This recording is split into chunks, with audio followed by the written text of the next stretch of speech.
Hello friends, आप सभी का फिर से स्वागत है हमारे यूट्यूब चैनल रीडिंग माइंड्स पर। और आज हम डिस्कस करेंगे 25 जून का करंट अफेयर्स। तो चलिए शुरू करते हैं आज का वीडियो। भारत के किस राज्य में अफ्रीकी देश नामीबिया से 72 वर्ष बाद पुनः चीता लाया जाएगा? तो यह है मध्य प्रदेश। आइए कुछ फैक्ट्स जान लेते हैं। मध्य प्रदेश के नेशनल पार्क कूनो राष्ट्रीय उद्यान में नामीबिया से पुनः 72 वर्ष बाद चीता रीइंट्रोड्यूस किया जाएगा। कूनो राष्ट्रीय उद्यान को पालपुर कूनो वन्यजीव अभयारण्य के नाम से भी जाना जाता है और यह मध्य प्रदेश के श्योपुर और मुरैना डिस्ट्रिक्ट में विस्तृत है।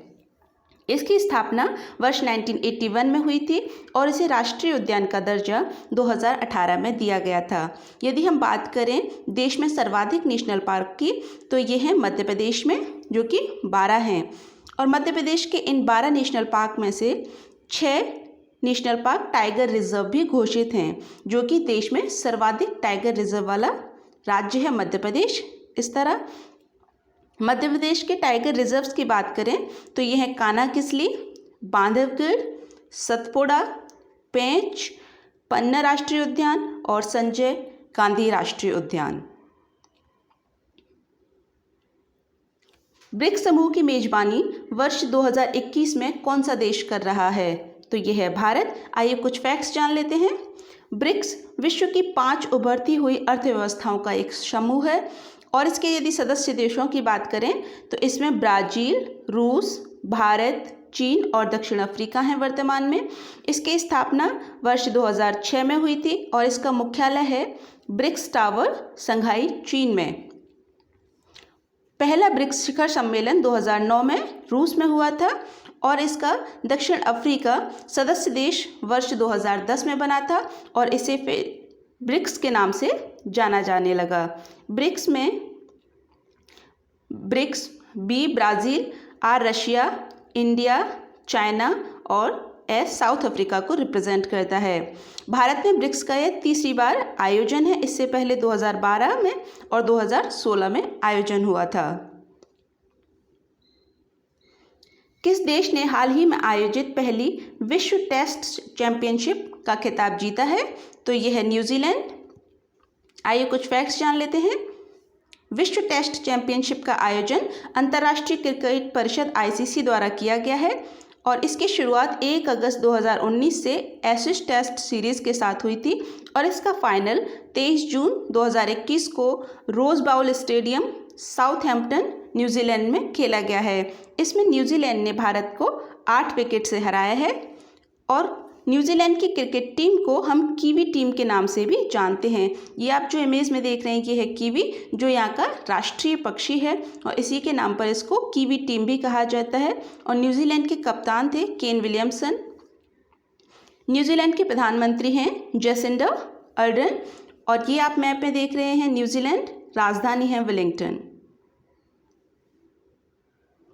भारत व किस देश के मध्य करों के संबंध में सूचना आदान प्रदान करने के लिए पहला समझौता हुआ है? तो ये है सेंट विंसेंट एंड ग्रेनाइड्स। आइए जान लेते हैं कुछ फैक्ट्स।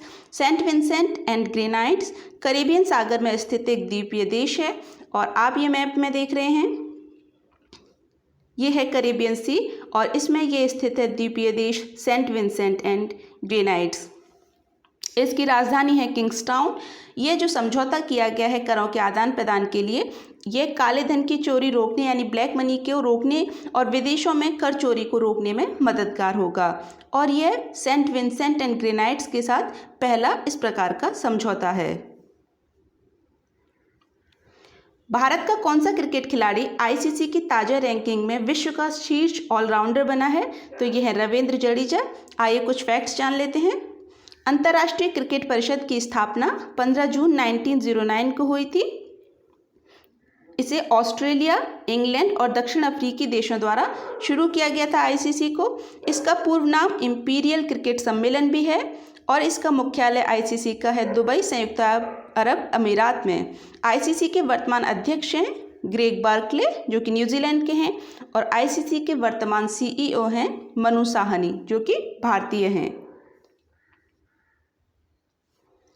भारत ने हाल ही में किस देश के साथ हिंद महासागर में 2 दिवसीय युद्ध अभ्यास शुरू किया है? तो ये है अमेरिका। आइए कुछ और फैक्ट्स जान लेते हैं। भारत ने अमेरिका के साथ मिलकर चीन के बढ़ते प्रभाव को कम करने के लिए हिंद महासागर में पैसेज नेवल एक्सरसाइज शुरू की है और ये 2 दिवसीय युद्ध अभ्यास है। इसमें अमेरिकी नौसेना का परमाणु हथियारों से लैस विमान वाहक पोत रोनाल्ड रीगन शामिल है। और यदि भारत की बात करें तो इंडियन नेवी के 2 पोत यानी INS कोच्चि और INS तेग इस युद्धाभ्यास में शामिल हैं। यह केरल के तिरुअनंतपुरम तट के पास आयोजित किया जा रहा है। अमेरिका के राष्ट्रपति हैं वर्तमान में जो बाइडेन और आप ये देख रहे हैं अमेरिका। राजधानी है वाशिंगटन DC। यहाँ DC की फुल फॉर्म है डिस्ट्रिक्ट ऑफ कोलंबिया।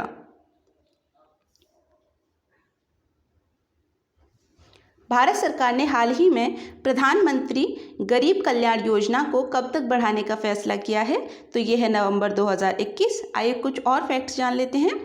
प्रधानमंत्री गरीब कल्याण पैकेज योजना के तहत इसको शुरू किया गया है और इसका नोडल मंत्रालय है वित्त मंत्रालय। कोविड में गरीब तबके को खाद्य सुरक्षा प्रदान करने के लिए इस योजना को शुरू किया गया था। इस योजना में राष्ट्रीय खाद्य सुरक्षा अधिनियम NFSA को में जो 5 किलो अनाज दिया जाता है उसके अतिरिक्त भी 5 किलोग्राम अनाज और 1 किलोग्राम दाल प्रति व्यक्ति को मुफ्त देने का प्रावधान है।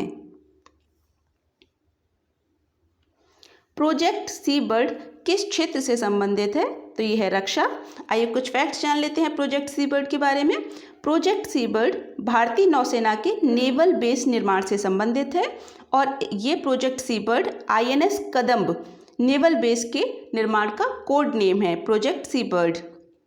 यह कर्नाटक के कारवार में स्थित है और यह वर्ष 2005 में शुरू किया गया था। भारत के पश्चिमी तट पर नौसेना का ये सबसे बड़ा बुनियादी ढांचा होगा और बनने के बाद यह एशिया का भी सबसे बड़ा नेवल बेस होगा। यदि बात करें हम नौसेना प्रमुख की तो ये हैं एडमिरल करमवीर सिंह और आप ये देख रहे हैं भारत में कर्नाटक, राजधानी बंगलोर और इसी के उत्तर कन्नड़ डिस्ट्रिक्ट में है कारवार। किरण आहूजा किस देश में ऑफिस ऑफ पर्सनल मैनेजमेंट की प्रमुख नियुक्त की गई हैं? तो ये है अमेरिका। अमेरिका की बात करें तो अमेरिका की उपराष्ट्रपति हैं कमला हैरिस जिनके फाइनल वोट से किरण आहूजा को ऑफिस ऑफ पर्सनल मैनेजमेंट नियुक्त किया गया है। Office of personal management America के सिविल सर्वेंट्स पर नियंत्रण रखने वाली एक सबसे प्रमुख संघीय संस्था है। किस राज्य ने ओलंपिक विजेता कर्णम मल्लेश्वरी को राज्य की स्पोर्ट्स यूनिवर्सिटी का पहला वाइस चांसलर नियुक्त किया है? तो ये है दिल्ली। आइए कुछ और फैक्ट्स जान लेते हैं। दिल्ली स्पोर्ट्स यूनिवर्सिटी की स्थापना वर्ष 2019 में मुंडका में की गई है और यदि हम देश के पहले केंद्रीय खेल विश्वविद्यालय की बात करें, राष्ट्रीय खेल विश्वविद्यालय की, तो ये है मणिपुर में और यह देश का अकेला केंद्रीय विश्वविद्यालय है जो खेल के लिए समर्पित है। यदि हम बात करें ओलंपिक विजेता भारतीय महिलाओं की तो अब तक 5 भारतीय महिलाओं ने ओलंपिक में पदक प्राप्त किए हैं। तो इनमें सबसे पहली जो महिला थी वो थी कर्णम मल्लेश्वरी जिन्होंने सिडनी ओलंपिक जो कि 2000 में आयोजित हुआ था उसमें कांस्य पदक जीता था भारोत्तोलन में। मैरी कॉम और साइना नेहवाल इन्होंने वर्ष 2012 में आयोजित लंदन ओलंपिक में कांस्य पदक जीते थे और मैरी कॉम ने कांस्य पदक जीता था मुक्केबाजी में और साइना नेहवाल ने बैडमिंटन में। 2016 में आयोजित रियो ओलंपिक में भी साक्षी मलिक और PV संधू ने पदक प्राप्त किए थे। साक्षी मलिक ने कुश्ती में कांस्य पदक जीता था और PV संधू ने रियो ओलंपिक 2016 में बैडमिंटन में सिल्वर पदक जीता था और वह PV संधू सिल्वर पदक जीतने वाली देश की पहली महिला खिलाड़ी थी। इसी तरह कर्णम मल्लेश्वरी पहली महिला खिलाड़ी थी जिन्होंने किसी भी तरह का पुरस्कार ओलंपिक में जीता था और PV संधू ने सिल्वर प्राइज जीता था। Thanks for watching my video और यदि आपको मेरा वीडियो अच्छा लगे तो इसे लाइक, शेयर और सब्सक्राइब ज़रूर करिएगा। मिलते हैं नेक्स्ट वीडियो में।